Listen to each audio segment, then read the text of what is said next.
E já já começou. O que vocês trazem hoje, gente? Alguma dúvida de exercício? Querem que eu faça na ordem? Não sei. Essa parte da matéria é mais legal. Chega de integral. Se você puder resolver o 7B. 7B. Eu tava olhando ele agora, né? E eu não entendi exatamente o que ele quer, assim. Eu tentei olhar para limite onde ele daria problema, mas eu não entendi exatamente o que ele é, assim. Então, o 7B eu vou ficar devendo. Posso tentar descobrir aí para próxima. Mas, tipo, ela é limitada? Então, eu fiquei com essa dúvida, na verdade, porque se a gente fizer o x e o y tender a zero, daí dá uma indeterminação, né? Zero sobre zero. Daí não seria, né? Não seria. Mas eu não sei. Dá para tentar aplicar talvez um L'Hopital em cima e embaixo, mas eu não vou arriscar isso, não. E, tipo, essa segunda parte do enunciado, que fala para a sequência de pontos que ela cresce ou decresce. Como eu teria que fazer isso? É ótima pergunta também. Eu imagino que daí é só você pegar, tipo. Eu vou ver isso certinho depois, tá? Vou mandar um e-mail para os professores. E aí depois a gente discute melhor. Mas o que eu imagino é que daí você pega uma sequência. Então, sei lá, tipo, eu pego se ela divergir em zero, né? Se ela for para. Não, divergir não, se ela for ilimitada em zero. Daí eu pego uma sequência de pontos do 1 até o 0. Então, um meio, um quarto, um oitavo. Então eu estou dividindo sempre por 2. E quanto mais eu divido por 2, mais ela cresce ou decresce, saca? Eu acho que a ideia dessa sequência de pontos é isso. Você escolher um intervalinho e aí pegar uma sequência dentro desse intervalo que ela sempre aumente ou ela sempre diminua. Não importa o quão você avance nisso. Que é a Entendi. definição de limitada, né? Se ela é limitada, quanto mais próximo você chega desse ponto em que ela explode, mais ela cresce. Mas aí eu vou ver isso certinho, tá? Eu não vou fazer agora porque realmente eu acabei de ver esse exercício e eu não tenho segurança nenhuma para falar sobre ele. Tá certo. Obrigada. É só esse que você ficou com dúvida ou com outro? É que a maioria da lista eles fizeram no plantão, né? Acho que tipo, o que eu tinha visto, deu dúvida, foi mais esse. Isso aqui. Alguém ficou com alguma dúvida em outra coisa, gente? Eu fiquei com uma dúvida, no caso, na 1D. Tá. Porque eu não entendi muito bem como fazer a curva com 3. Se era para colocar no R3, enfim. É isso mesmo. Vamos fazer aqui. Só vou mostrar aqui a tela.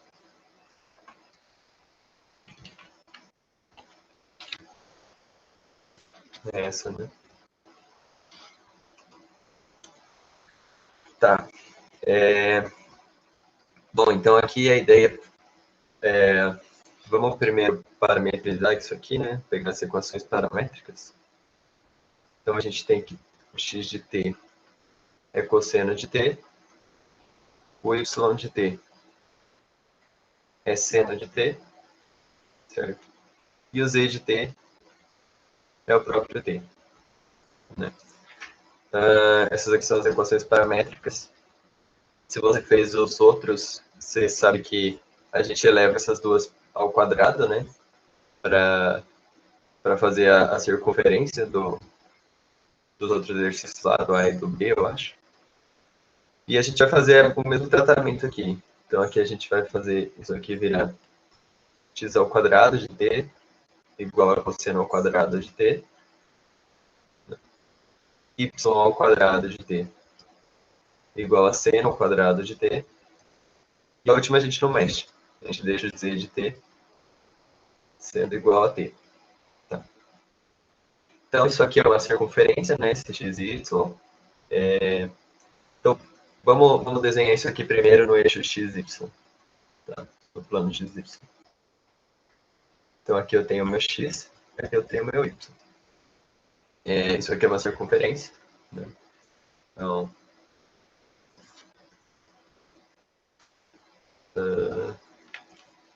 tem que ser com o centro no meio ali, mas mais ou menos assim. Né? De raio 1. Né? Circunferência de raio 1. E aí o que acontece é que o eixo z ele está sempre aumentando numa... tipo assim, se o t é 1, o eixo z é 1, quando você aumenta 1 no t, o z aumenta 1. E aí o que acontece é que... Agora, vamos lutar aqui para fazer esses 3 eixos dar certo. Então aqui eu vou ter o meu eixo x, meu eixo y e o meu eixo z, né? Então, a sombra que isso vai fazer vai ser isso aqui, tá? Vai ser essa circunferência. Então, a gente vai ter uma sombra aqui, que é uma circunferência. E o z ele está aumentando. O z ele está sempre aumentando. Então, o que isso aqui se torna... Cara, vai ficar horrível esse desenho, mas vamos... É isso aqui, ó. Meu Deus, tá péssimo. Aqui a gente pontilha. Daí aqui. Tá? Não ficou muito bom o desenho, mas é uma mola que acontece, tá? Porque o que acontece? O x e o y eles estão sempre fazendo um círculo, tá? E o z ele está subindo.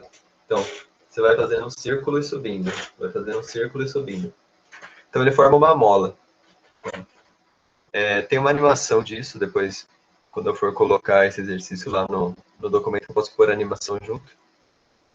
Que aí dá para ver bem legal ele subindo, assim. Mas a ideia é essa, né? Aí, é isso que o exercício pede só, né? Para fazer o traço. Né? Entendi. Obrigado. Só mais uma parada, ele fala também para falar da orientação, né? A orientação, ele está subindo. E aqui, na verdade, eu posso ter cometido um erro, porque eu não olhei a orientação aqui desse XY, tá? Então pode ser que ele suba assim, mas ele também pode subir ao contrário. Depende de por onde a gente está fazendo esse círculo, né? Então, para fazer a orientação, a gente tem que ver o f de t quando t é zero, né? Então, o cosseno de zero é 1, o seno de zero é 0 e 0 é 0.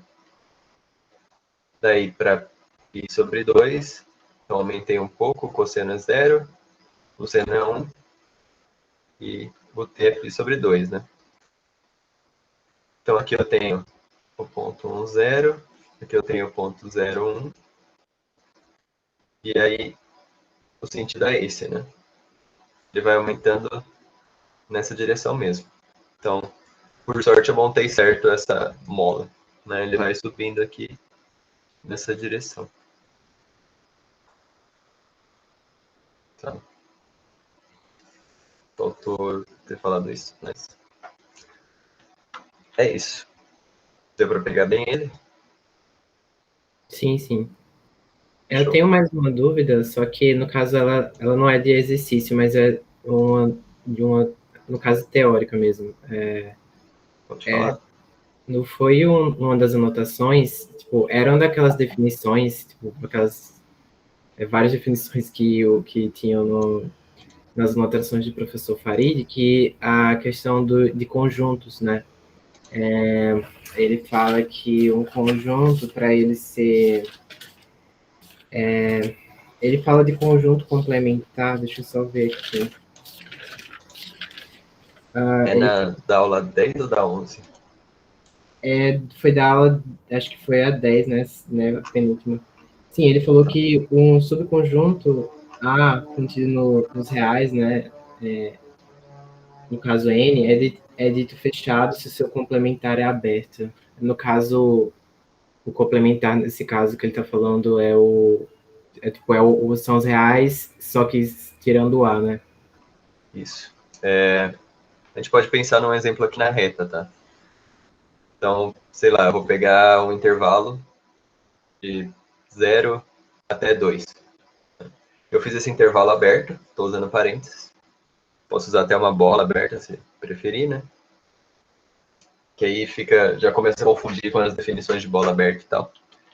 Mas fiz um conjunto aberto aqui. Então, o complementar dele vai ser os reais menos esse conjunto 0,2, né? Se é os reais menos o conjunto 0,2, então ele vem do menos infinito até o zero fechado. Quer dizer, se esse não inclui o zero, esse inclui, né? União com. Esse não inclui o 2, então esse inclui. Do 2 até o mais infinito. E que é convenção só usar aberto para infinito. Então, isso que eu fiz no R1. Mas dá para fazer no R2, no R3, no R4, sem problemas. E a ideia é sempre essa. Se esse aqui está aberto, o complementar dele inclui, porque esse não inclui. E vice-versa. Se esse aqui estiver fechado, aí o complementar vai ser aberto. Ah, ok, entendi. Tá, beleza.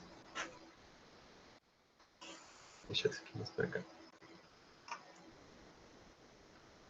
Mais alguma coisa?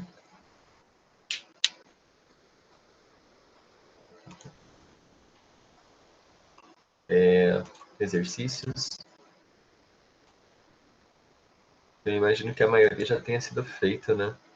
Dos que eles pediram. Aí eles me ferram. Mas não sei, gente, se vocês quiserem que eu faça de novo algum também. Que eles são meio simples.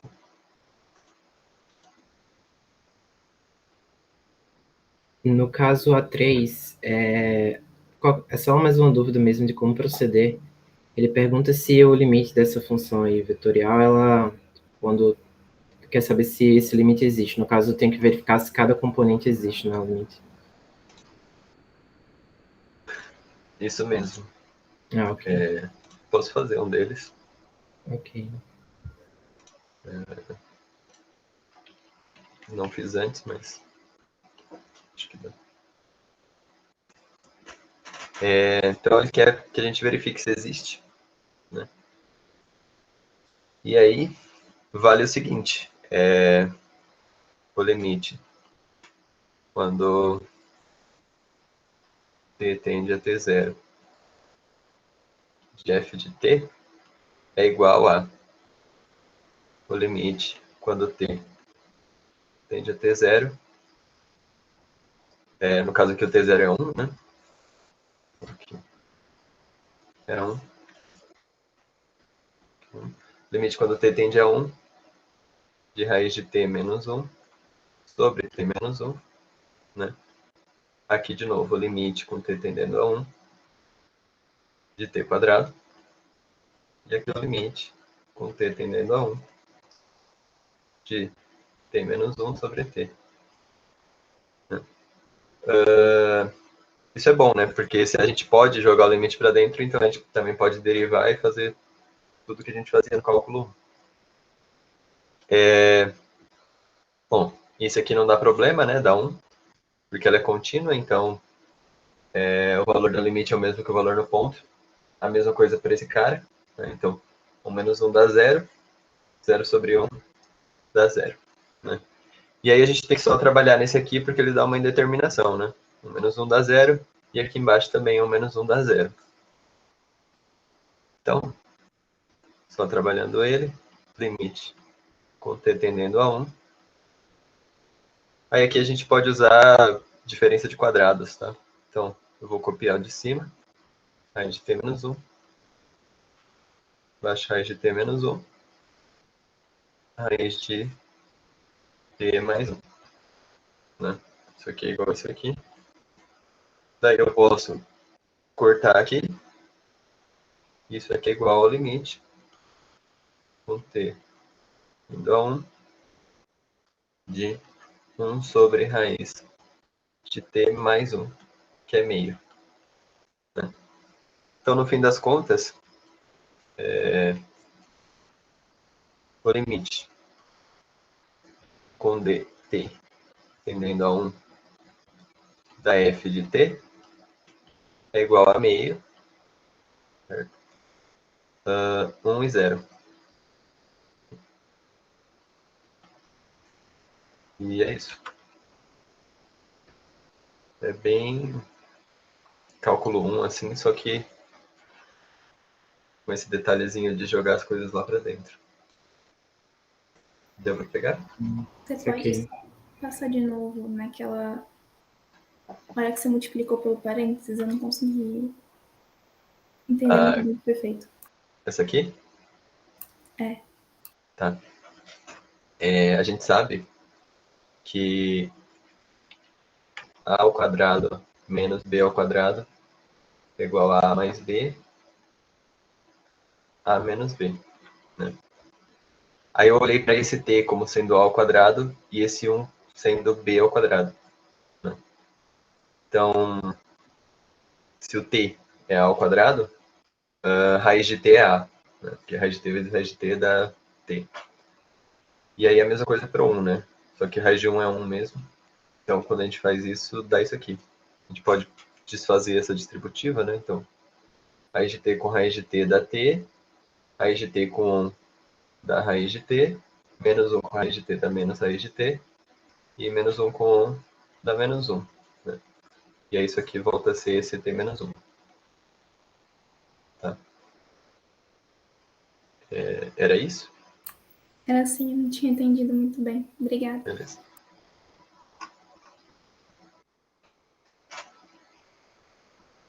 Algo mais, gente? Pode ser da lista antiga também. Agora, eu não gosto de integrar, a gente pode voltar para as integrais lá, se vocês quiserem.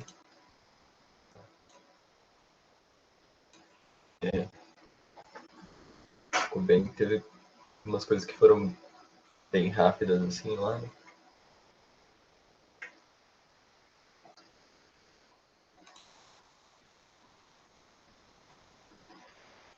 Nada, people. O 6E, 6E, podemos fazer.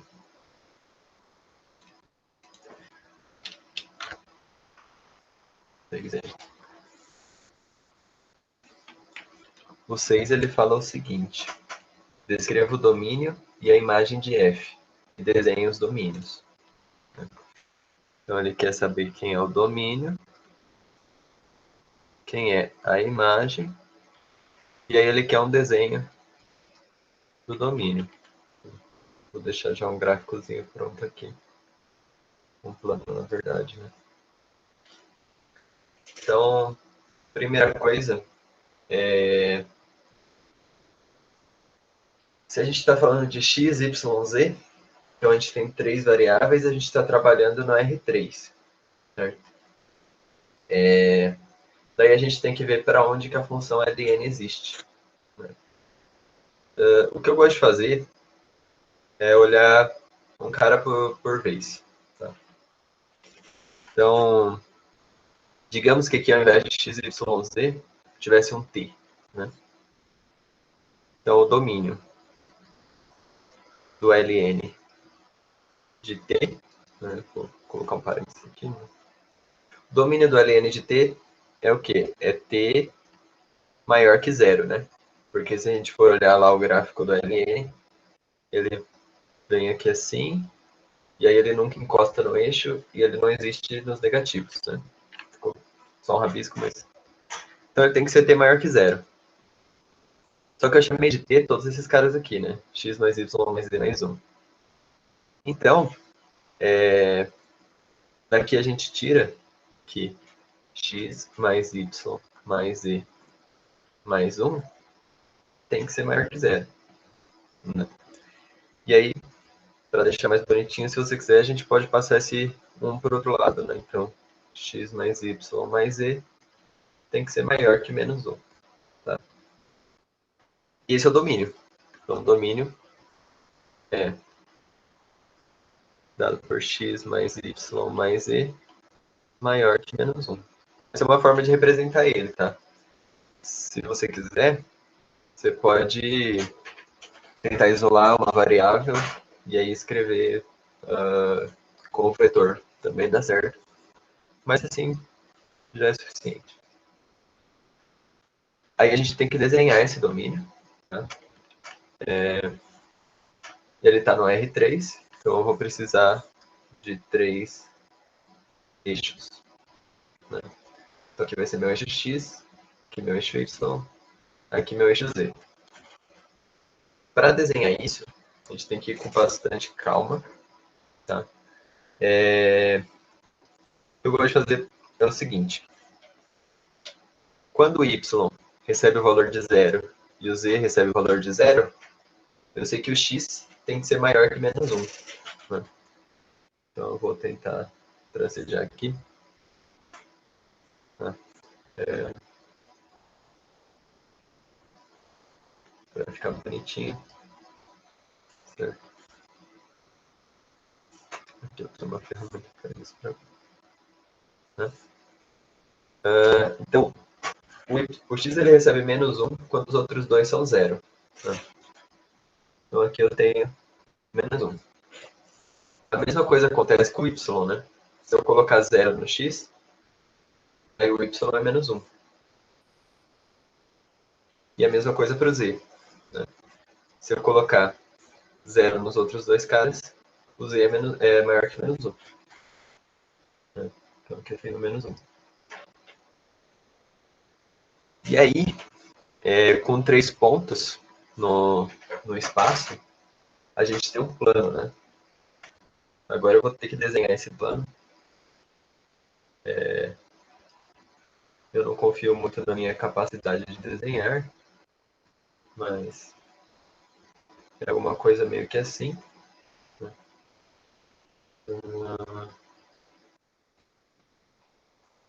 Então, a gente tem um plano aqui, dá para pensar no plano. Né? Então ele vai. Depois, se vocês quiserem, dá para fazer isso no GeoGebra ou qualquer outro software de desenho gráfico. Mas a gente tem um plano, tá? Que ele está cortando lá atrás nos 3 menos 1 que a gente tem. Menos 1 do x, do y e do z. Esse plano passando lá. E aí, eu quero os valores maiores, estritamente maiores do que menos 1. Né? Então, vou desenhar aqui de vermelho, tá? Eu quero tudo que for maior do que esse plano, para a direita desse plano. Então, daqui vem tudo. Daí aqui ele começa a subir aberto no plano, né? Então dá para fazer umas bolinhas abertas aqui para indicar que ele não pega o valor que está no plano. E é basicamente isso. Tá? Então, aqui aberto sempre para indicar que então está pegando no plano. Esse é um esboço bem feio assim mesmo, mas é só um esboço para a gente entender qual que é essa região do domínio. Tá? E aí falta a gente dizer quem é a imagem dele. A imagem dele, a gente pode de novo olhar para ln de t. Né? A imagem do ln de t, se a gente pensar lá no gráfico do ln, né? Ele vem lá do menos infinito e ele continua. Né? Então, são os reais. Né? São os reais. Essa função ela dá um número real, ela não dá um vetor. Então a gente está falando do R1. Então aqui vão ser os reais. É isso daí. Deu para pegar aí?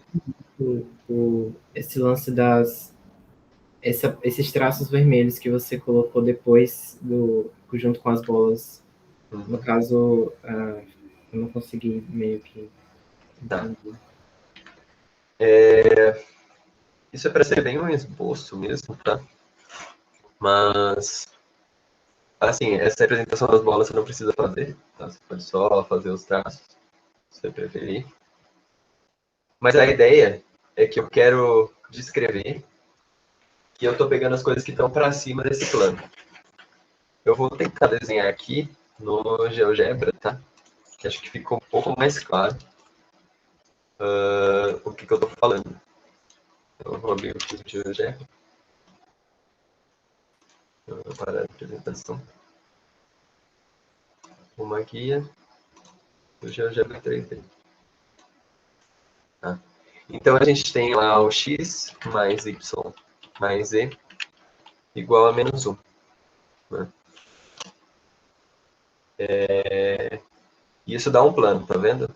Então, aqui eu tenho o meu eixo z, aqui eu tenho o meu eixo x ou eixo y, e aqui o meu terceiro eixo, né, que é o x ou y.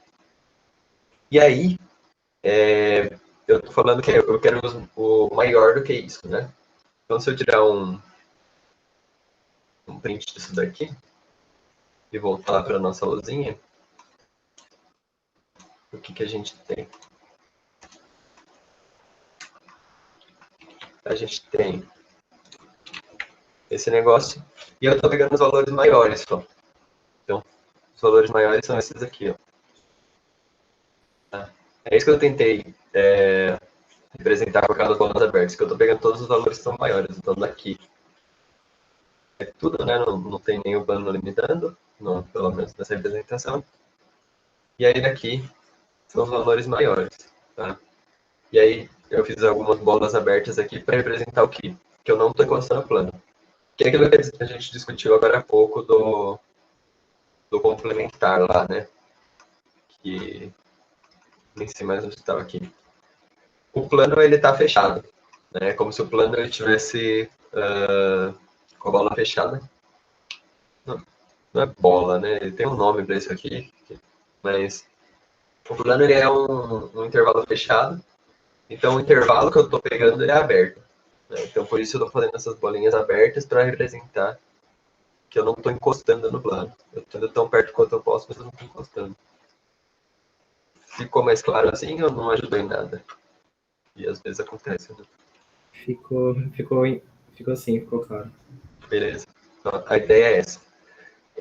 Não existe um padrão muito assim de tipo, como é que faz para representar um domínio. Então,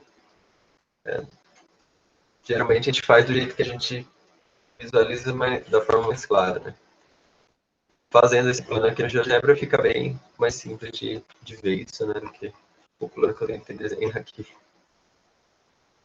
Certo? Mais algum, gente? A gente pode fazer mais um das 6 para ficar mais claro esse estudo de domínios aí, se vocês quiserem. Ou não também.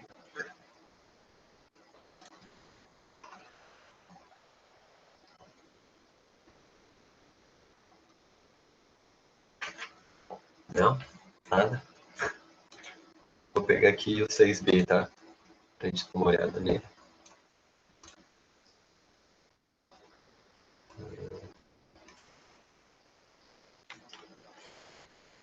O 6B ele quer a mesma coisa, ele quer que a gente dê uma olhada no domínio, tá?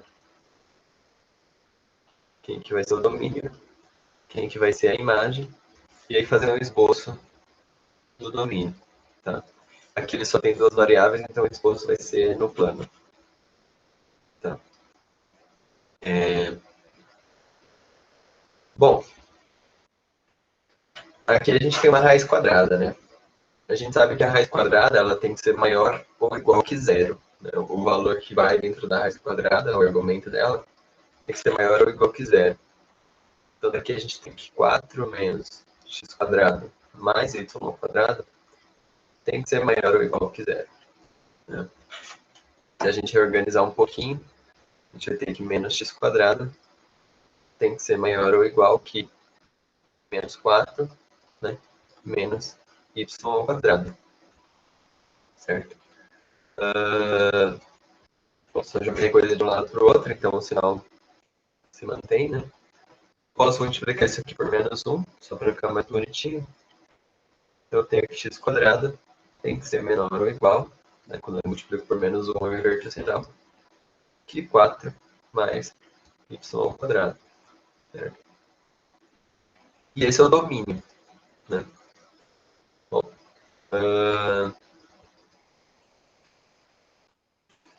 a gente pode colocar aqui, né?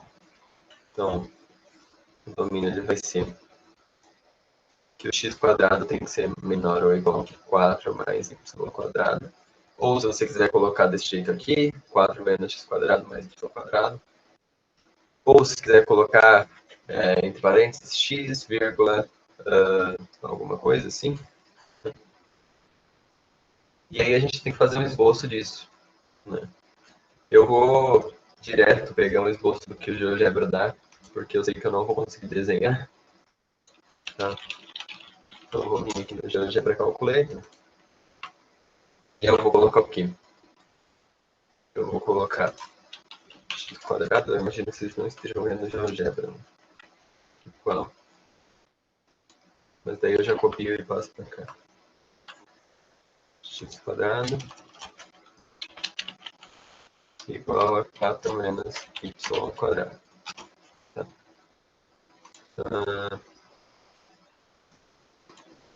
Dá na verdade para a gente fazer isso aqui, sim.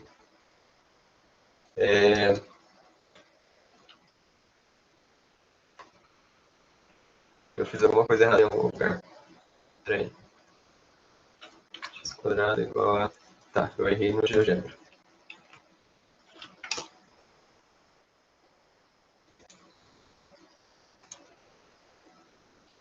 Exportar a imagem.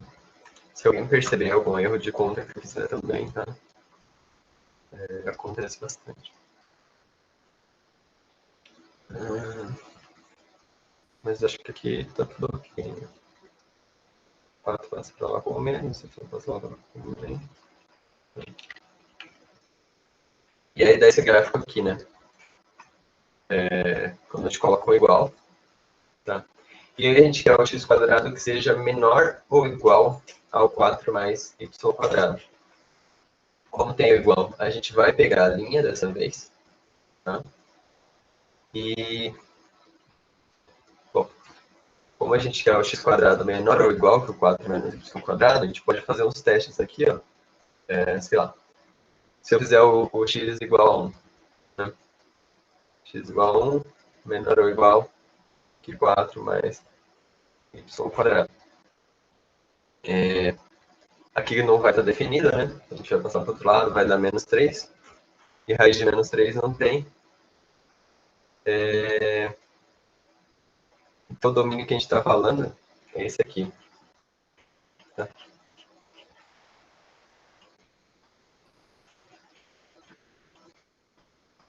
Por que é esse aqui?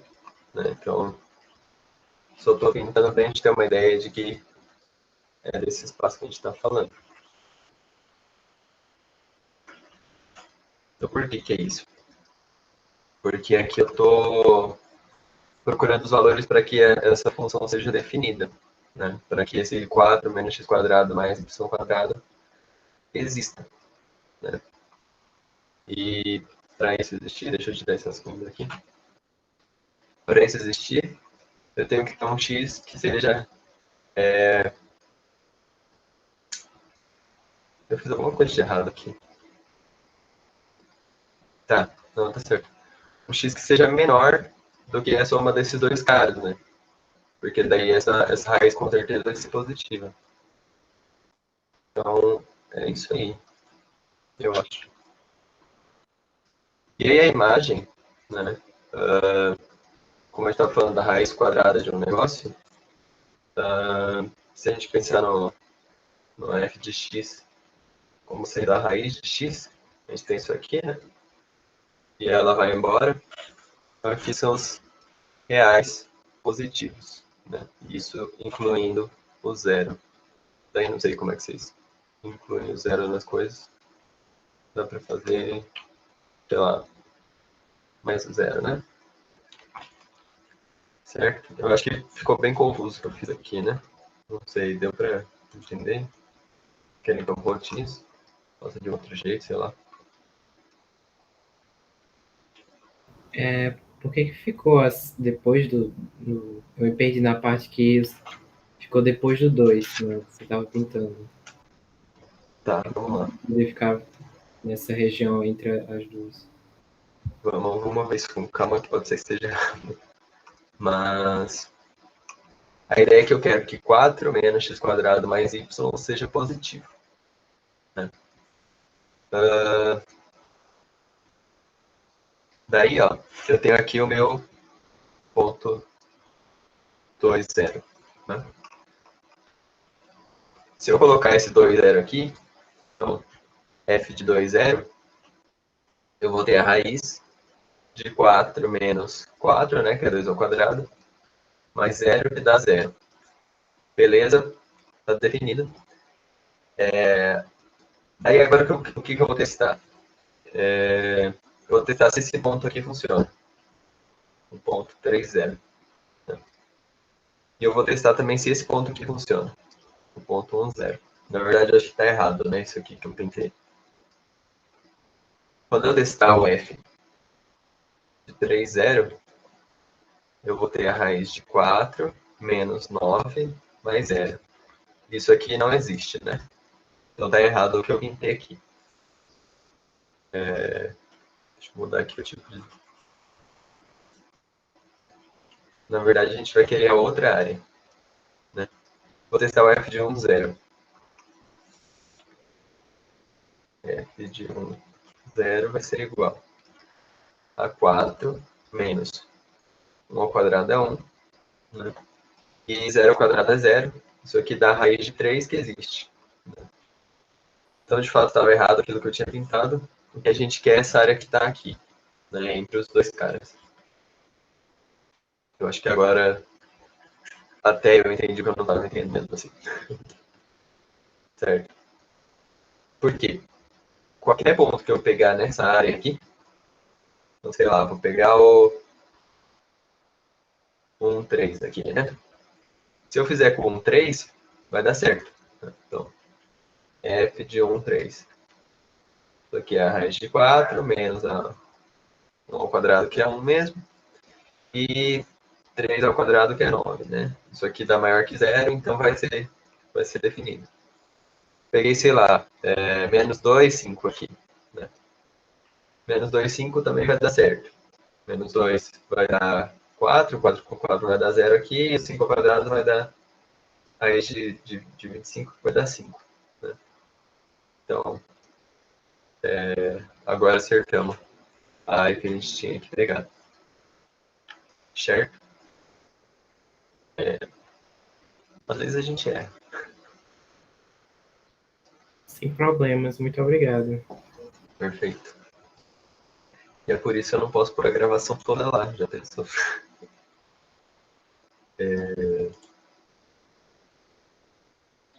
Mas é bom, gente. É bem confuso essa parada, né? Então a gente tem que fazer várias, principalmente essa parte de domínio e tal. A gente tem que ir fazendo as análises com calma, fazer vários exercícios para pegar bem. Daí, não sei, gente. O que vocês trazem mais? Vocês...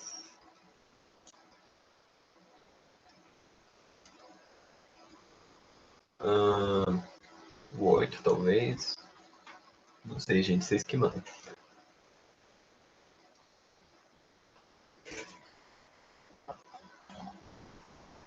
Ninguém quer mandar em nada hoje. Bom, vou fazer aqui, sei lá, 8. Deixa eu ver qual que ela pediu aqui. 8 BHF. 8B. Tá, vou dar uma olhada no 8B aqui. Tá. Vou copiar o enunciado todo dele aqui e colar. Então vamos fazer o 8B.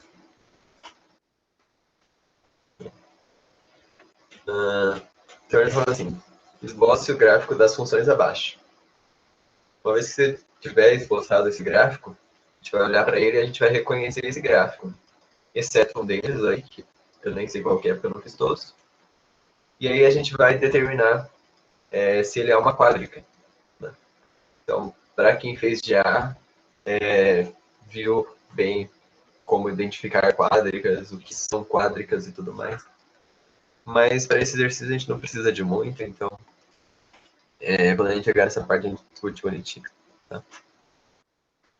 Então aqui a gente tem f de x, y, como sendo x menos 1 ao quadrado mais y menos 2 ao quadrado mais 3. A técnica que a gente costuma usar para desenhar coisas 3D é olhar a projeção delas nos planos. Né? Então o que eu costumo fazer é isso aqui. Ó. Eu vou desenhar um plano aqui e eu vou falar, olha, para x igual a 0, eu vou ter o plano YZ aqui. Tá? E aí eu vou fazer essa função tx igual a 0. Então eu vou ter um f de y, que ele vai ser y menos 2 ao quadrado, mais 3. Né? E a gente sabe que quando a gente põe o menos 2 aqui no y ao quadrado, a gente desloca 2 aqui, e um mais 3 fora do quadrado, a gente sobe 3 aqui, e aí isso aqui é uma parábola. Né? Então o ponto mínimo dela está aqui, é uma parábola de boca para cima. Eu vou puxar esse gráfico um pouco para baixo. E aí ela vai ser uma parábola aqui. Né? Top. Agora eu vou fazer essa... Deixa eu desenhar mais bonitinho aqui, só. Não muda nada. Tudo bem. Agora eu vou fazer essa mesma análise para y igual a 0. Então, tudo aqui do ladinho. Para y igual a 0, eu vou ter um f de x agora, que ele vai ser x menos 1 ao quadrado, mais 3. Praticamente a mesma coisa, né? O que muda é que ao invés do 2 aqui, eu vou ter o 1. Aqui. Tenho 1 aqui, vou mudar a escala do gráfico. Aqui eu tenho o 3. Tá? Então aqui eu tenho o ponto mínimo. E aí, uma parábola de boca para cima. Certo? Essas parábolas elas são iguais, né, a menos da posição que elas estão. E aí, para z igual a 0, então, para z igual a 0, isso aqui é uma quantidade positiva, né? X menos 1 ao quadrado é sempre positivo ou igual a 0. Y menos 2 ao quadrado também, e 3 também. Então, isso aqui nunca vai dar 0, né? Então, para z igual a 0, não existe solução real. Tá?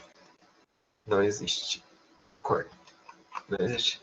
Isso aqui nunca vai dar 0, né? Então, ele não está cortando o plano x, y. Então, se a gente já tem aquelas duas projeções, a gente pode tentar esboçar esse gráfico no plano 3D. Tá. Eu vou colocar o z sendo meu eixo em pé, o y aqui e o x aqui na frente, que é mais comum de se fazer. Então, no z e y, eu tenho uma parábola de boca para cima que passa no y igual a 2, no z igual a 3. Tá? Então, aqui eu tenho uma parábola de boca para cima.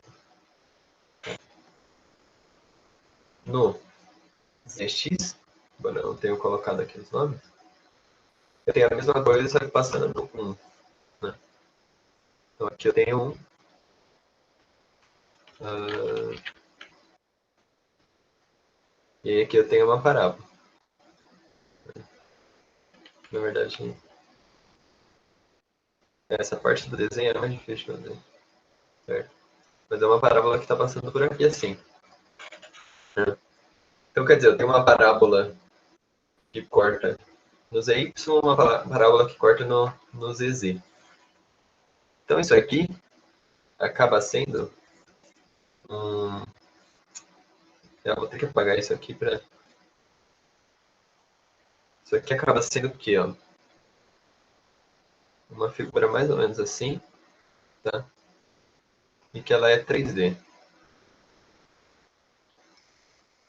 Isso aqui é um paraboloide, que é uma parábola 3D. Tá? E é isso que ele fala por identificar as quádricas. Falar o que é essa parada. Então, isso aqui é um paraboloide. Meus desenhos ficaram bem ruins, mas depois, quando vocês estiverem com tempo, pega uma calculadora gráfica, GeoGebra, um cara desses, faz o primeiro, faz o segundo, aí depois vai no 3D e coloca essa função toda, vê o que aparece. Fica mais fácil de visualizar do que com os meus desenhos rabiscados. Eu só não entendi por que as outras partes das... A gente tinha duas parábolas, né? E por que as outras partes das parábolas, elas não foram consideradas nesse caso? Ou foram e eu não consegui identificar? Elas foram aqui, o desenho tá ruim mesmo. Mas tá. aqui, ó, então, eu tenho essa parada, essa cuia. Aí é como se eu fizesse um corte nela. Quando eu faço o corte, eu tenho uma parábola que tá, tipo, aqui assim, tá? Quando eu faço o corte de assim, eu tenho uma parábola que tá aqui, né? E quando eu tento fazer o corte lá embaixo, eu não tenho nada, porque aqui eu não tenho nada. Né? Se eu tentasse fazer o corte para o Z igual a 3, eu ia ter um ponto só, né? Que é esse ponto aqui. Então elas foram, aqui meu desenho tá ruim. Bom, como a gente está com tempo e ninguém está perguntando nada, eu vou de novo lá no GeoGebra para a gente ver o que está rolando. Tá? Que eu acho que é importante essa visão geométrica da coisa. Tá? Então aqui a gente tem a função x menos 1 ao quadrado. Então, z é igual a x menos 1 ao quadrado mais y menos 2 ao quadrado, tá? Mais 3. Então aqui a gente tem a paradinha lá. Tá?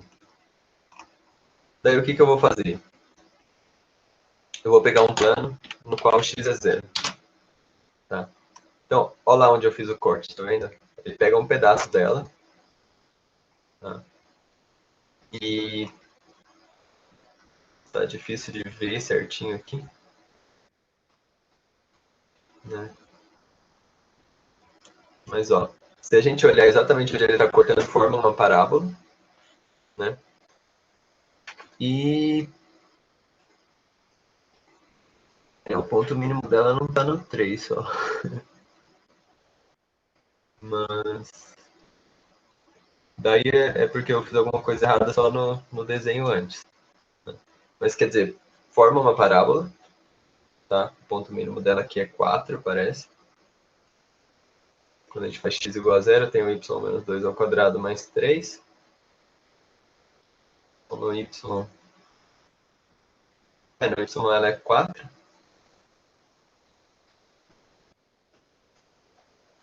Tá.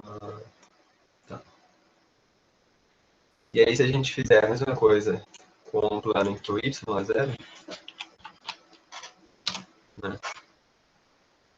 Ela vai cortar, a gente só tem que dar menos 1. Olha lá. Também tem uma parábola quando a gente vai bem lá para trás.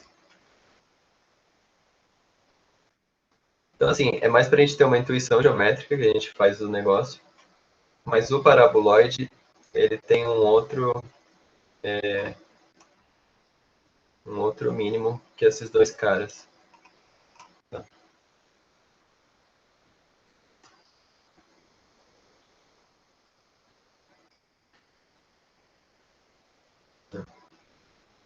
O Tiago perguntou se a parábola entre as parábolas ou ele está viajando?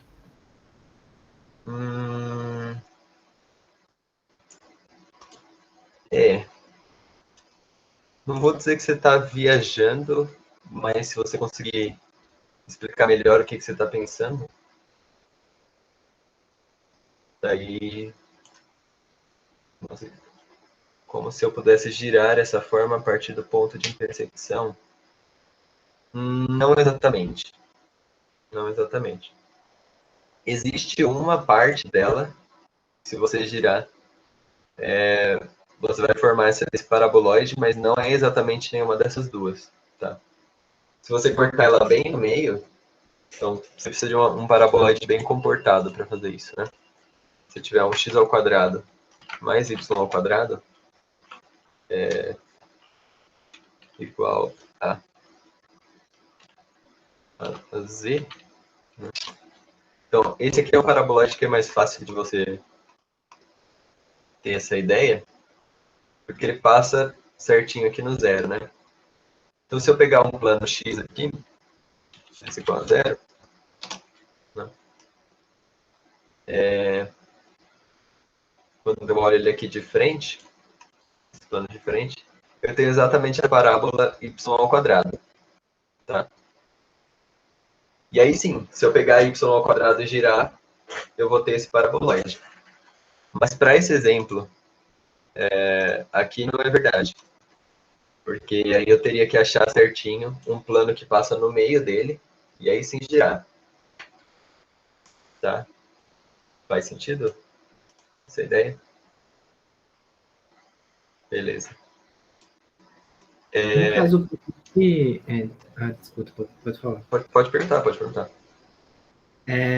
Eu entendi, porque no caso, na lista tá, por exemplo, f de x e y, né?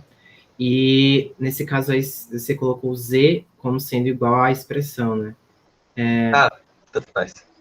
Aqui dá para colocar também.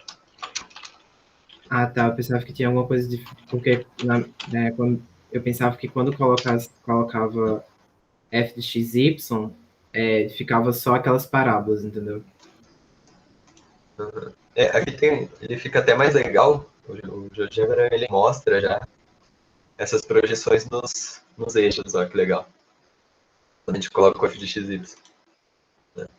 Então aqui ele mostra aquela parábola que a gente encontrou quando a gente fez x igual a zero. E aqui, se a gente der mais uma olhada, tem... fica meio estranho de ver, mas... Você tem várias projeções aqui, ó. A do y igual a zero e aqui a do x igual a zero. Né? E aqui ele também faz a parábola que está no meio dele. Né? Então, para aquela pergunta do Tiago sobre rotacionar, se você pegar essa parábola que passa bem no meio e rotacionar, você vai ter esse paraboloide.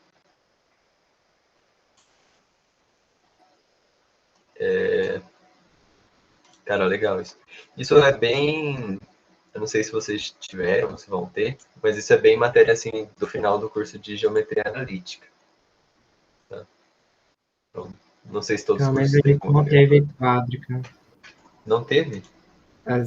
Não, infelizmente. Pelo menos assim, na minha turma não teve quádrica. Caraca. Assim, deveria ter tido então, né? Mas é isso, assim, a intuição que a gente precisa para o cálculo é essa. Quando a gente passa os eixos, né, x igual a zero, se ele formar uma parábola no x igual a zero, muito provavelmente é um paraboloide. Pode ser que seja outra coisa, tá? Aí a gente tem que olhar o outro também. Então, o y igual a zero deu uma parábola aqui. Se a gente pegasse um z com uma altura suficiente, ia dar um círculo, tá? Então, sei lá, z igual a 4. Z igual a 4 aqui.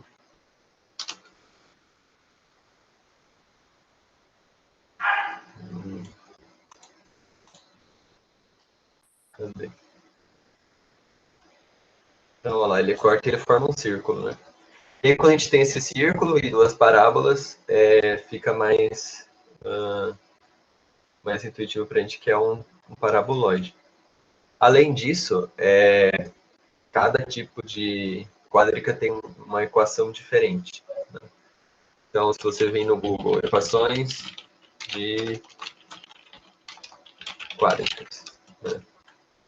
Vai ter aqui, sei lá, o Wikipedia. O Wikipedia não é uma boa fonte, mas aqui tem uma tabelinha que mostra todos os tipos de quadrica, ou alguns tipos de quadrica, e as equações dela. Né? Se a gente olhar aqui o paraboloide, ó, paraboloide de revolução. Ele tem essa forma x ao quadrado sobre a quadrado, mais y ao quadrado sobre a ao quadrado de novo, menos e. Né?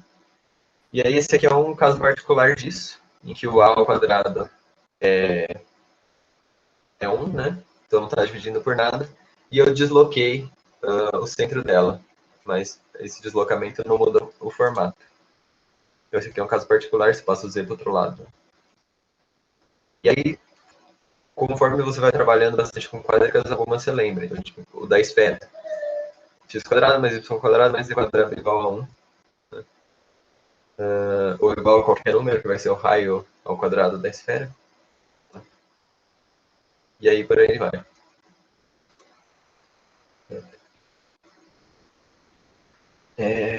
Perguntas sobre isso? Curiosidade? Não sei.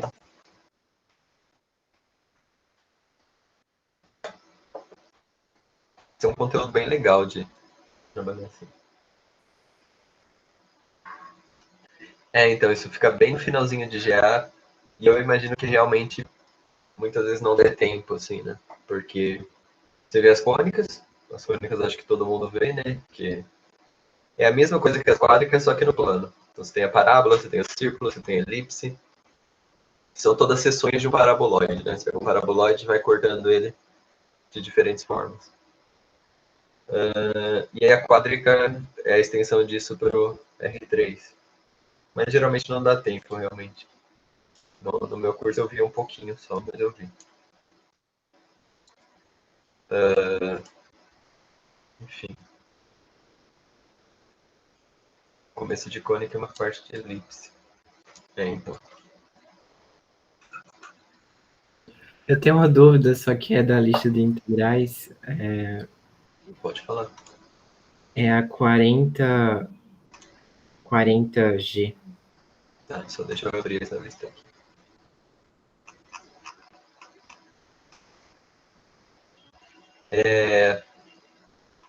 Quando eu falei da parada do Wikipedia, eu não estava mostrando o Wikipedia, né?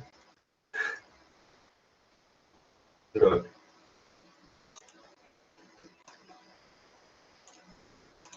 Só para eu mostrar o que eu estava falando antes. Aqui no Wikipedia tem uma tabela, tá? Que mostra a equação das quádricas. E aí eu comentei que o que a gente está analisando agora é um paraboloide de revolução. Tá? Que é exatamente uma parábola que você gira. E aí a equação geral dela é dada por isso aqui. X quadrado mais y quadrado menos z igual a zero. E aí a gente percebe isso porque a gente isola esse z, né? Esse a quadrado é 1, por isso que ele não aparece na equação. E os caras que estão somando x e y só estão deslocando a parábola, mas ela continua sendo uma parábola. E aí aqui tem os vários tipos, perdão, aqui tem os vários tipos de quádricas, tá? Então, tem a esfera, tem o elipsoide bem comportado, que é o de revolução, por aí vai. Agora vamos dar uma olhada nessa questão aqui, que era a 40G, isso.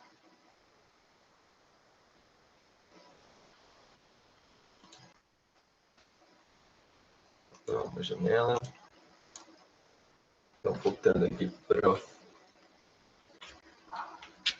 nossa luzinha. 40G. Né?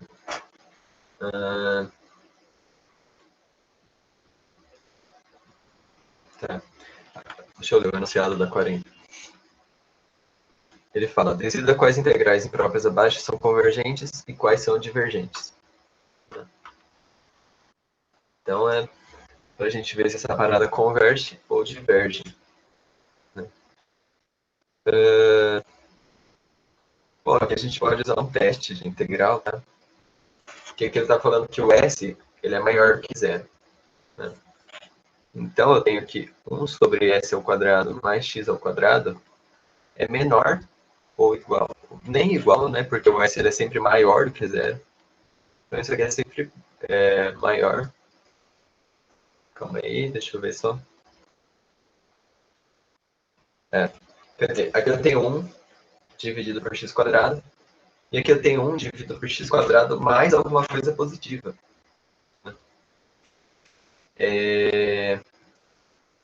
Então, essa razão aqui vai ser sempre menor do que essa. Né? Sei lá, pega x igual a 1 e s igual a meio. Né? Então aqui eu vou ter 1 dividido por 1,5 e aqui eu vou ter 1 dividido por 1. Esse cara é menor que esse. Né? Sim, esse é menor ou igual. E aí, para qualquer valor de s que eu pegar maior do que zero, isso é verdade. Né? Então, isso aqui é verdade. E aí, existe um teorema que me fala que se eu tenho uma f, tá? Que ela é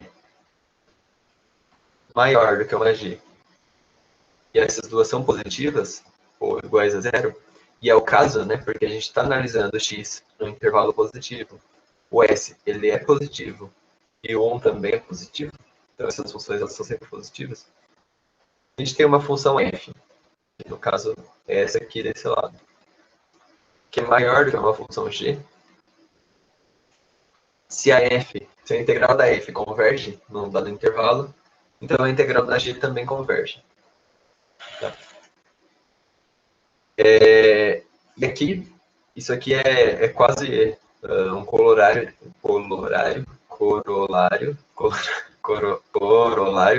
de que isso aqui converge. Tá? Então a gente pode fazer aqui rapidinho. De 1 até infinito, de 1 sobre x quadrado dx. Tá? Isso aqui é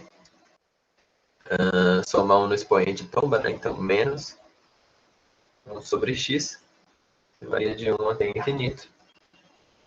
O infinito ficou ridículo. Né? E aí isso aqui é então igual a menos o limite de um b indo para infinito de 1 sobre b menos 1 sobre 1. Né? Esse limite dá zero.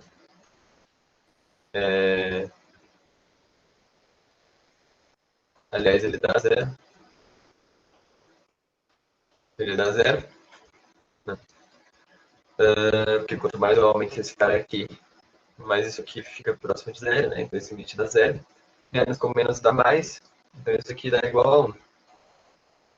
Então quer dizer, a integral de 1 até infinito de 1 sobre s quadrado mais x quadrado dx, ela é menor ou igual à integral de 1 até infinito de 1 sobre x quadrado dx, que por sua vez é igual a 1. Então essa integral ela converge e com certeza ela é menor ou igual que 1. Né? Então com isso a gente conclui que a nossa g de x, a integral da g de x de 1 até infinito, que é a integral de 1 até infinito de 1 sobre s quadrado mais x quadrado dx, onde o s é maior que zero, converge. Certo? Ok, entendi. Muito obrigado. Show. Fernando falou que tá legal. Obrigado, Fernando.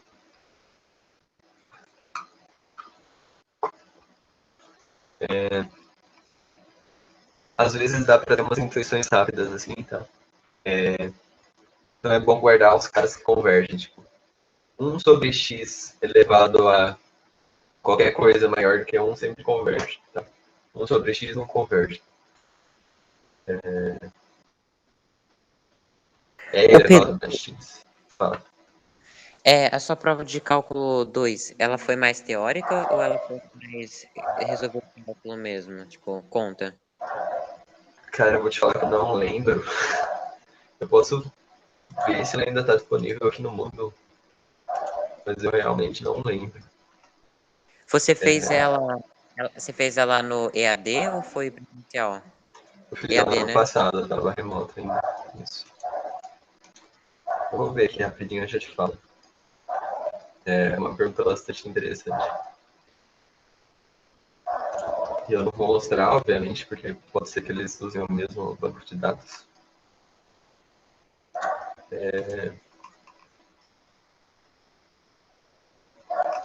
Prova 2. Prova 1.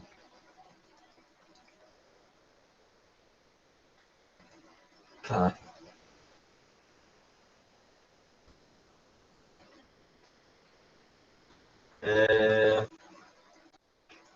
Tá meio que misto, assim. Alguns exercícios bastante teóricos e alguns práticos.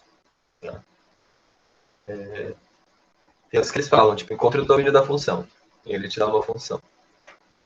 Tem outros que eles falam, se uma função contínua, crescente, blá, blá, blá, blá, blá, blá, então fale sobre essa função.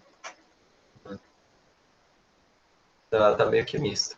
Mas a maioria aqui tá prático, assim. Não sei se eles vão mudar essa ideia. Então a maioria era de resolver mesmo, né? Tipo, Ou era resolver ou era falar alguma coisa dessas que a gente faz, tipo, o domínio é tal, ou a imagem é tal, né? Mas nada assim de tipo, sei lá, eu nem consigo pensar numa questão super teórica, mas tipo, dar um enunciado de um teorema e aí perguntar se ele é verdadeiro ou falso. Isso não apareceu, tá? ah, tá. Brigadão, Pedro. É que teve, acho que uma das últimas provas foi um negócio sobre, acho que polinômio de Taylor, e aí falava qual que era o jeito certo de resolver o polinômio. Nossa, aquela foi muito complicada, eu não consegui. Cálculo 1, esse finalzinho aí é bem pegado. Eu acho que tem polinômio de Taylor no final de cálculo 2, não tem, Pedro? Polinômio de Taylor de novo? Eu acho que tem polinômio de Taylor para várias variáveis. Né? Então você pega uma f de x, y, por exemplo, e esse aqui é o polinômio de Taylor para ela. Eu acho que tem sim. Eu acho que eu não cheguei a estudar muito sobre, mas eu acho que tem. Eu acho que no fim da lista, 2, assim, uma coisa assim, eu vi. Eu acho que tem. Deixa eu ver aqui. Derivadas parciais, tarará, diferenciabilidade. Tem. Tem aproximação linear, máximas e mínimos e polinômio de Taylor. Tem sim. Mas são 3 exercícios, assim, acho que não é um problema. E se for, vai ser para prova 2.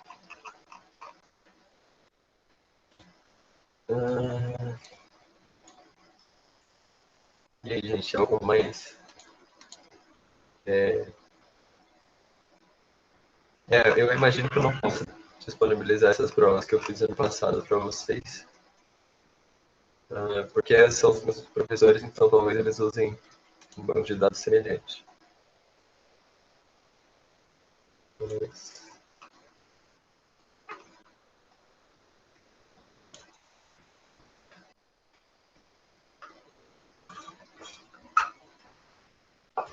Mais alguma questão, gente, das duas listas aí? Sei lá, questão que vocês viram fora, como dúvida teórica.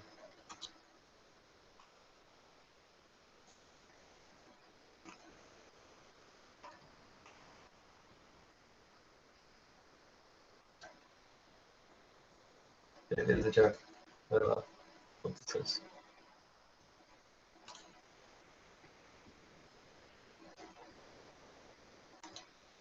Nada, gente. Querem que eu faça mais um aleatório?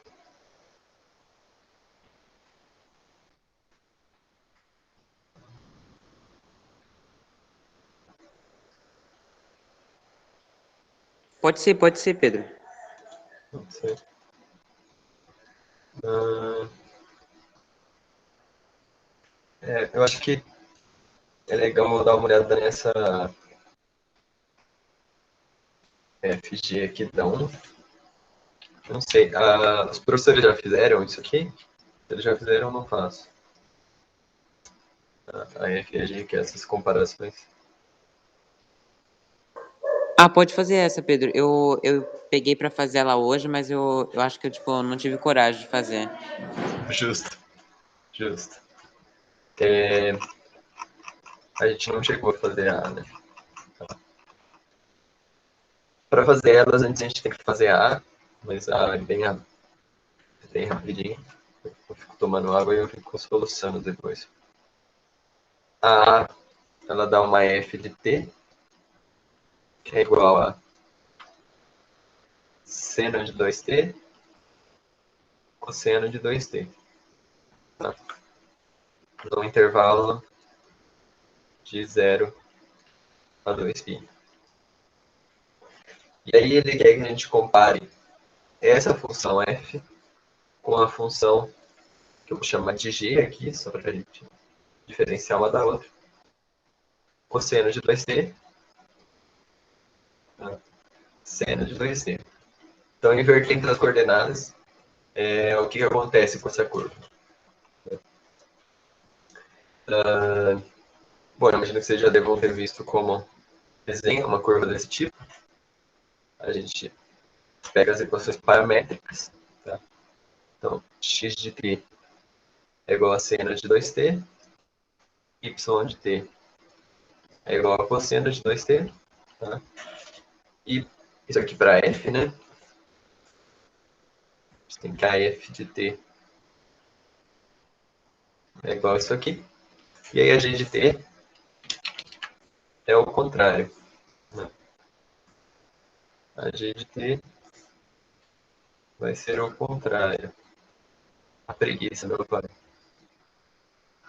A g de t é o contrário. Né? E aí ele quer que a gente compare o que acontece nesses casos. Tá? Para resolver esse cara, eu elevo essas equações ao quadrado. Né? Então eu vou pôr um quadrado aqui. E aí, obviamente, um quadrado aqui. Um quadrado aqui e um quadrado aqui. E para outro cara a mesma coisa. Né?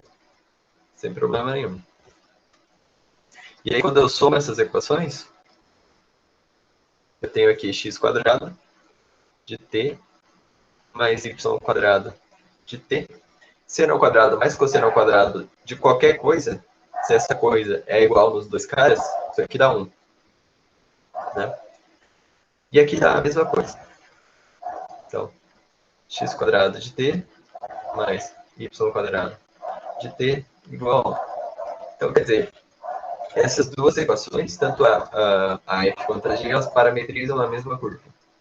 Né? A gente vai ter aqui a curva x quadrado mais y quadrado igual a 1.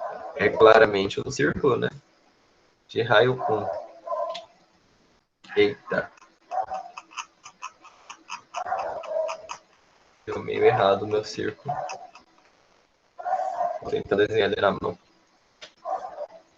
Então a gente tem aqui um círculo de raio igual a 1. Vai. Né?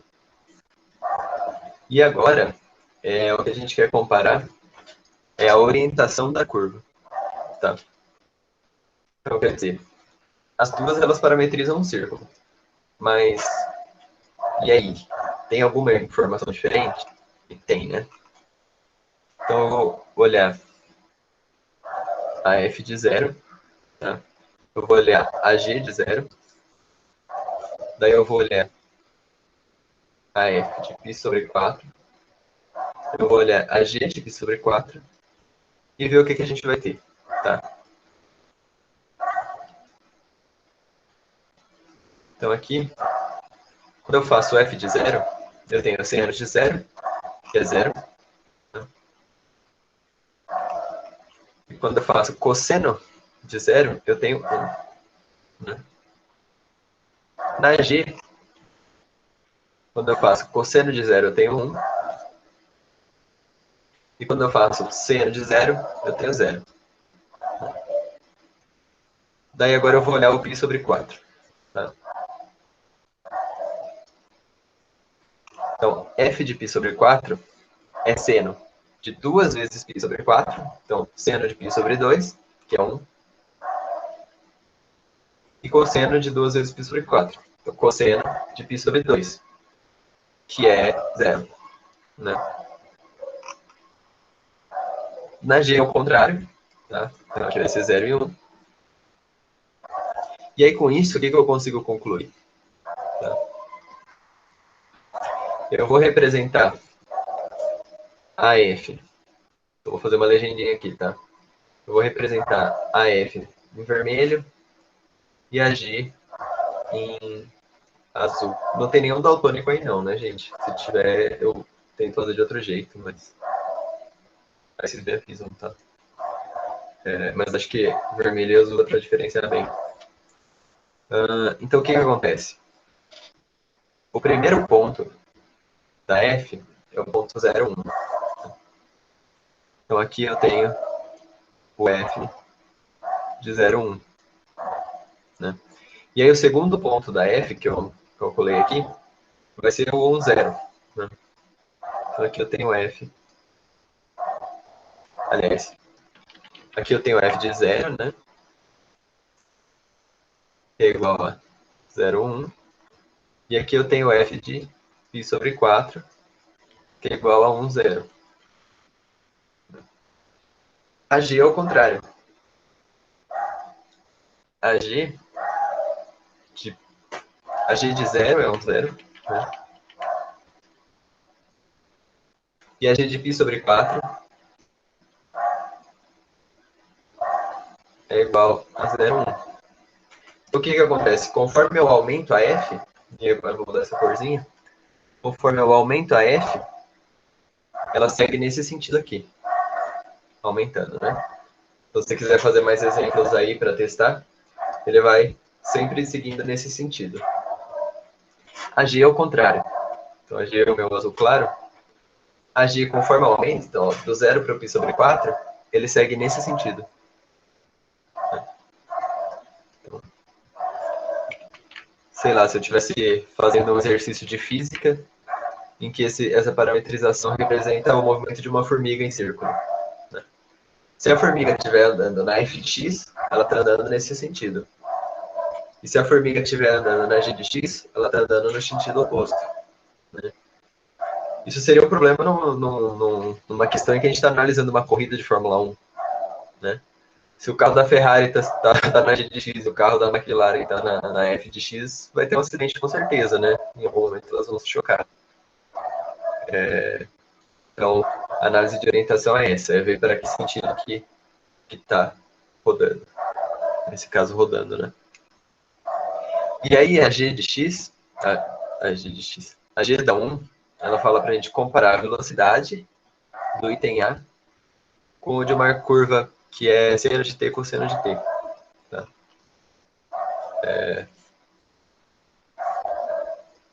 Aqui eu vou colocar o exercício F, tá? E aí aqui a gente vai para o G. Então, o exercício G, ele fala, olha, a F de X, ela é, vamos ver quanto que era, seno de 2t,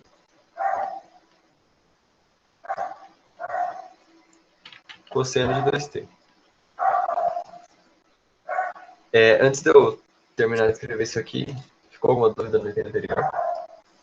Ô, Pedro, eu tinha entendido antes o anterior quando eu fui fazer sozinho, mas agora com a sua explicação eu entendi. Esse negócio da G, tem que achar a velocidade, é só derivar? Não seria tipo uma derivada parcial, que você está derivando uma componente, depois está derivando outra componente? Tá, não. Derivada parcial a gente vai ver mais para frente, mas a derivada parcial, ela existe quando a gente tem uma f de x, y, igual ao número real c. Tá? Aí a derivada parcial é o quê? Eu derivo esse f em relação a x e eu derivo esse f em relação a y. Tá? Então, quer dizer, conforme eu vario o x de um jeito, eu tenho uma derivada. Conforme eu vario o y de um jeito, eu tenho uma outra derivada. Aqui é uma derivada normal, tá? Porque isso aqui não é uma equação de duas... uma equação. Isso aqui não é uma função de duas variáveis. Isso aqui é uma função de uma variável só, tá? Que é uma função vetorial. Então, é um número real que leva num vetor. Tá? Então, só tem a variação do x, então é uma derivada normal. Eu tenho uma dúvida no caso. Para construir só a curva parametrizada, tipo, sem olhar para a orientação, fazer pela equação da curva, no caso, achar uma expressão que relaciona o x, o y, e aí fazer a curva? Como você fez no caso x, encontrou uma relação entre x e y fez a curva. Tá, então você diz, tipo, fazer só até aqui e aí montar o círculo. Só que depois eu ia fazer a orientação, claro, mas para achar a curva, eu poderia fazer desse modo. Pode, sem problema. Tem algumas que dá para você enxergar até só olhando para isso aqui, tá? Sei lá, uma curva muito simples. 1. Se eu tenho 1, é uma reta, né? Então, essa você não precisaria nem de mexer muito. X é igual a 1, y é igual a 1. Então, x é igual a y, você tem a reta identidade. Então, dependendo do caso, você não precisa nem de mexer muito. Só a partir daqui você já consegue montar. E, de fato, quando você trabalha muito com esses caras, você acaba conseguindo montar sem mexer muito. Sei lá, se aparecer um seno de alguma coisa aqui, um cosseno da mesma coisa, você já sabe que é uma circunferência. Se aparecer sei lá, 5 seno de alguma coisa, 5 seno de alfa, e um 2 seno um 2 cosseno, né? Um 2 cosseno de alfa também, você sabe que isso é uma elipse, só de olhar. Você sabe que o 5 é a distância do zero até uma borda, e o 2 é a distância do zero até a outra borda. Então, de tanto treinar, às vezes você acaba percebendo umas paradas assim. Tá? Bom, só terminar essa G aqui. Qualquer coisa vocês me cortam, tá? Então aqui, eu vou chamar de H agora, tá? Porque eu usei a G no outro exercício para outro cara. Então o H de X vai ser seno de T cosseno de T. Tá? E aí ele quer saber a respeito da velocidade, né? E aí, como já adiantaram aí, enquanto perguntavam, velocidade tem a ver com derivada, né? Velocidade é a variação de espaço numa variação de tempo. Aqui eu chamei de x, é tudo t, tá, gente? Aqui é t, aqui é t. Aqui tá certo. Então, derivada é a variação de espaço numa função, numa quantidade de tempo. Né? Se eu tenho uma curva que descreve uma trajetória, a derivada dela vai descrever a velocidade. Né? Então, eu vou derivar esses dois caras. Tá? Então, daqui eu vou ter um f' de t e eu vou ter um g' de t. Tá? A derivada do seno, a gente sabe que é cosseno. Tá? Cosseno de 2t. E aí, como eu tenho um 2t dentro do seno, eu aplico a regra da cadeia, né? Eu derivo a parte de dentro. Então, aqui eu tenho um 2 aqui fora. A derivada do cosseno é menos seno. E aí, como eu tenho um 2t aqui dentro, eu aplico de novo a regra da cadeia. Aparece um 2 aqui fora. Aqui, quase a mesma coisa, né? A derivada do seno é cosseno. A regra da cadeia, a derivada de t é 1. Então, 1 que está ali fora eu não preciso nem pôr. E aí a derivada do cosseno é menos seno. Menos seno de t. E aí o que a gente pode pensar para fazer nesse cara é olhar o módulo. Porque isso é um vetor, né? E em cada ponto ele vai ter sempre o mesmo módulo, esse vetor. Que a gente está falando bom, vamos ver o que acontece, né? Quer dizer, o módulo da f' de t, né? Matemática que gosta de pôr duas barrinhas, Então, o módulo da f' de t ela vai ser a raiz, vou colocar essa barra depois, de 2 cosseno de 2t ao quadrado, mais de menos 2 seno de 2t ao quadrado também, né? E aqui vem a base. E a derivada de g em módulo vai ser igual a cosseno de t ao quadrado mais menos seno de t ao quadrado. Isso aqui é igual a 2 ao quadrado, 4, né? Cosseno de 2t quadrado, cosseno quadrado de 2t, mais, eita, que aconteceu? Cosseno quadrado de 2t, mais menos 2 ao quadrado dá 4, seno ao quadrado de 2t. Né? Aqui é a mesma coisa, só que sem o 4, né? Então aqui eu tenho cosseno ao quadrado de t, mais seno ao quadrado de t. Isso aqui é igual a 1, né? Seno de t mais cosseno de t, quando eles estão ao quadrado, dá 1, e a raiz de 1 dá 1. Isso aqui dá 4, dá 2, né? Cosseno ao quadrado de t mais seno ao quadrado de t, de 2t, dá 1. Puxei esse 4 em evidência, quando ele sai da raiz, ele sai com 2. Comum 2. Então, o módulo da f' de t é maior do que o módulo da g' de t. O que isso significa? Significa que a velocidade da trajetória f, né, de t, é maior do que a h de t. Que aqui eu errei e chamei de g de t. Né? É isso. Se você quiser representar isso graficamente, você vai ter alguma coisa assim, ó.